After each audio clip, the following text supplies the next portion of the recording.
అంటే చాలామంది మా కామెంట్స్ రూపంలో అడుగుతూ ఉంటారు, మీరు ఎప్పుడు 4-5 లొకేషన్స్ గురించి మీరు మాట్లాడుతూ ఉంటారు.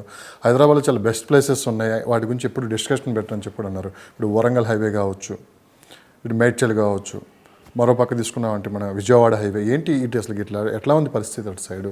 కొంతమంది అక్కడ ఇన్వెస్ట్ చేయాలనుకుంటున్నారు, చాలామంది అటు సైడ్ డెవలప్మెంట్స్ ఎలా ఉన్నాయి? కొత్త గవర్నమెంట్ వచ్చింది, అటు సైడ్ ఏమైనా ఎక్కువ ఫోకస్ చేసే అవకాశం ఉంది? కంపెనీస్ ఏమైనా రాబోతున్నాయి, ఐటీ ఏమైనా అటు సైడ్ ఏమైనా డెవలప్ చేయబోతున్నారు అంటే ఏం చెప్తారు మీరు? ఖచ్చితంగా వస్తాయి. ఎందుకంటే ఆల్రెడీ కొన్ని మేజర్ హైవేస్ మీరు చెప్పినట్టు బెంగళూరు హైవే కావచ్చు, ముంబై హైవే కావచ్చు, ఇవన్నీ ఆల్రెడీ వెల్ డెవలప్మెంట్ అవుతున్నాయి.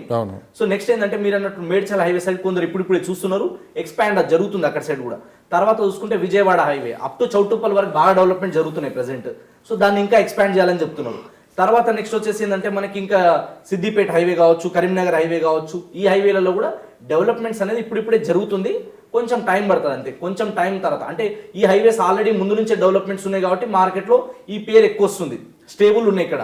సో ఇక్కడ కొత్తగా కాబట్టి కొంచెం టైం పడుతుంది, బట్ ఇక్కడ కూడా రావడం అనేది జరుగుతుంది. ఎలా ఉన్నాయి అక్కడ రైట్లు కావచ్చు ఇదంతా? సో వరంగల్ హైవేలో బట్టి ఉన్నాయి.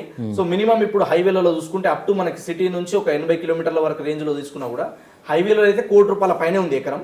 సో హైవే నుంచి లోపలికి వెళ్ళే కొద్దీ మనకి 70 లక్షలు 80 లక్షలు ఈ రేంజ్ లో ఉన్నాయి మినిమం.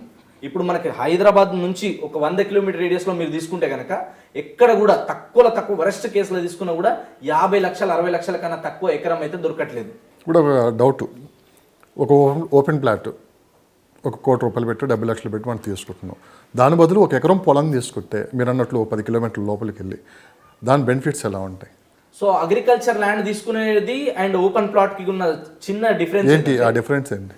ఫస్ట్ ఓపెన్ ప్లాట్ ఏంటంటే రెసిడెన్షియల్ కాబట్టి, రెసిడెన్షియల్ కన్నప్పుడు ఏముంటుంది, అన్ని రకాల అప్రూవల్స్ ఉంటాయి దానికి. సో కబ్జాలు, డబల్ రిజిస్ట్రేషన్స్ ఇలాంటి ప్రాబ్లమ్స్ అయితే దేనికి ఏమి ఉండదు. ప్లస్ ఏంటంటే మనం ₹1,00,00,000 ఇన్వెస్ట్మెంట్ చేస్తున్నామంటే మంచి బిట్టే ఎక్కువ గజాలు వస్తుంది. మంచి కమర్షియల్ బిట్ కావచ్చు, లేదా నార్త్ ఈస్ట్ లాంటి బిట్టు, హైవే బిట్ కానీ రేడియల్ రూట్స్ ఉన్న బిట్లు అనేది రావడం జరుగుతుంది మనకి ₹1,00,00,000 పెట్టగలిగితే. ఇదే ప్లేస్లో కనుక మనం ఎకరాలలో తీసుకుంటే ఖచ్చితంగా లోపలికి వెళ్ళాలి. ఎకరాలలో అయినా సరే ఎక్కువ రేట్ వస్తుంది. బట్ నేనేం సజెస్ట్ చేస్తాను అంటే ఎకరాలు కొనేటప్పుడు ఒక ఎకరం కాకుండా ఒక 5 ఎకరాలు 10 ఎకరాలు లంసంలో ఎక్కువ తీసుకుంటే బాగుంటుంది.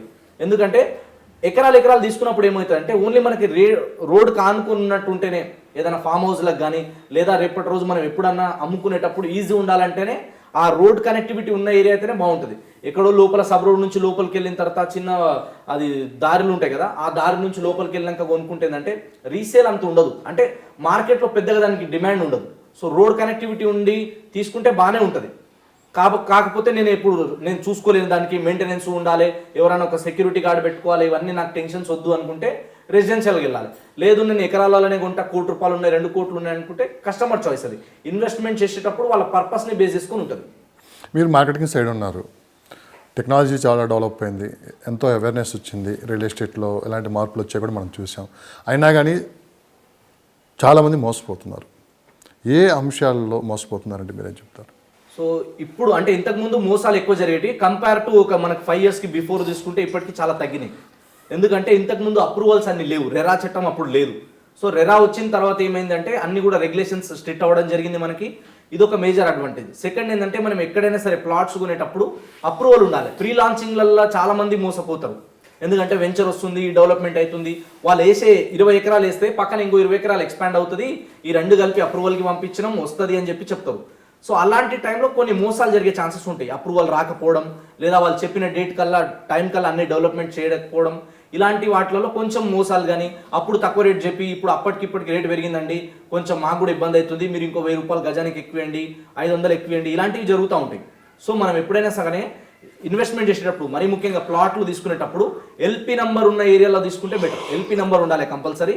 రెరా అప్రూవ్డ్ ఉందంటే కనుక మనకు అక్కడ మోసాలు జరిగే ఛాన్సెస్ అనేది చాలా తక్కువ ఉంటాయి. ప్లస్ ఇంకొక విషయం గుర్తుపెట్టుకోవాలి, మోసాలు ఎక్కడ జరుగుతాయంటే ఎక్కువ టైం రిజిస్ట్రేషన్కి తీసుకుంటే మోసాలు జరిగే ఛాన్సెస్ ఎక్కువ ఉంటాయి. సో రిజిస్ట్రేషన్ అనేది ఎంత తొందర అయితే అంత తొందర అయిపోవాలి. ఇప్పుడు పెద్ద కంపెనీలలో మనం ఎక్కడైనా వెంచర్లలో ప్లాట్లు తీసుకుంటే, అంటే నాకున్న ఇన్ఫర్మేషన్ ప్రకారం ఏంటంటే రిజిస్ట్రేషన్ టైం ఎంత పడుతుంది అంటే 30 నుంచి 45 days టైం పడుతుంది. అంటే కొన్ని వాళ్ళు ఎలా తీసుకెళ్తారంటే లంసంగా తీసుకెళ్తారు అనమాట. 20 ప్లాట్లు 50 ప్లాట్లు 100 ప్లాట్లు రిజిస్ట్రేషన్ ఒకటేసారి పంపిస్తారు. ఒక ప్లాట్కి 2 ప్లాట్లకి తిరిగారు వాళ్ళు. సో అలా కొంచెం వాళ్ళు ప్రాసెస్ ఉంటుంది, వాళ్ళు అన్ని చూసుకోవాలి, బ్యాక్ ఎండ్లో వర్క్ అంతా చూసుకోవాలి, అప్రూవల్స్ అన్ని క్లియర్ ఉన్నాయా లేదా చూసుకోవాలి, వాళ్ళ పేమెంట్స్ అన్ని వచ్చినాయా లేదా చూసుకోవాలి. అలా ఒక 30 to 45 days టైం పడుతుంది. కొన్ని కేసెస్లో అప్ టు 3 months వరకు పట్టవచ్చు. మళ్ళీ ఇంకొకటి ఎక్కడ అవుతుంది అంటే డిలే ఎక్కడ అవుతుంది అంటే మార్టిగేజ్ ప్లాట్ కొనేటప్పుడు. అంటే మార్టిగేజ్ అనేది ఎవరు సేల్ చేయరు, కొన్నిసార్లు ఏంటంటే కస్టమర్స్ మార్టిగేజ్ రిలీజ్ అయిన తర్వాత నేను తీసుకుంటా, లేదా అది టైం పడినా పర్లేదు, నేను మార్టిగేజ్ ప్లాట్ నాకు మంచిగా ఉంది, నేను దీంట్లో ఇన్వెస్ట్మెంట్ చేస్తా, నాకు ప్రీ లాంచింగ్ కింద హోల్డ్ చేసి పెట్టండి అన్నప్పుడు కస్టమర్ వెయిట్ చేయాలి. లేదు అనుకుంటే కనుక రెడీ ఉన్న ప్లాట్లు ఇన్వెస్ట్మెంట్ చేసి దాన్ని రిజిస్ట్రేషన్ చేసుకుంటే బెటర్.